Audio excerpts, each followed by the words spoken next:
আসমানিদের দেখতে যদি তোমরা সবে চাও, রহিমউদ্দির ছোট্ট বাড়ি রসুলপুরে যাও। বাড়ি তো নয় পাখির বাসা, ভেন্না পাতার ছানি, একটুখানি বৃষ্টি হলে গড়িয়ে পড়ে পানি, একটুখানি হাওয়া দিলে ঘর নড়বড় করে, তারই তলে আসমানিরা থাকে বছর ধরে। পেটটি ভরে পায় না খেতে, বুকে কখান হার, সাক্ষী দেশে অনাহারে কদিন গেছে তার। সুপ্রিয় দর্শক, পল্লী কবি জসিমউদ্দিনের সেই চির পরিচিতি কবিতার প্রতিটি লাইন যেন এই আব্বাস শরীফের বেলায় বাস্তবায়িত হয়েছে।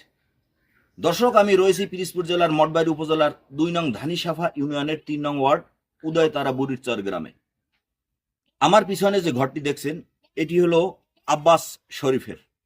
আব্বাস শরীফের 4টি সন্তান।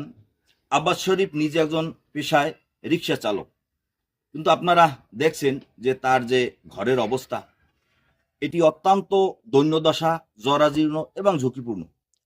বছর 2 আগে ঘূর্ণিঝড় রোমেলের আঘাতে এখানে এর আগে একটি ঘর ছিল, একটি গাছ পড়ে ঘরটি সম্পূর্ণ বিধ্বস্ত হয়ে যায়, কিন্তু তারপর অর্থাভাবে সেই ঘরটি আর দাঁড় করাতে পারছে না।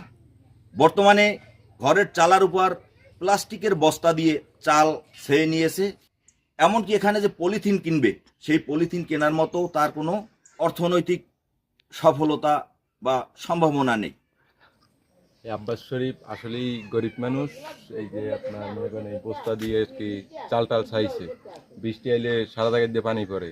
এর এখন কিছু আর কি সাহায্য দরকার, নিজে গাড়ি চালায়, রিক্সা চালায়, আর মেয়ে আছে 4জন। সরকারের কাছে দাবি এবং মাননীয় সংসদ সদস্যর কাছে দাবি, সরজমিনে এসে আব্বাস শরীফের বিষয়টি বিবেচনা করে যাতে তিনি স্ত্রী এবং সন্তান নিয়ে বসবাস করতে পারে, এমনটাই আমিও দাবি করছি এবং স্থানীয়রা দাবি করছে।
ধন্যবাদ।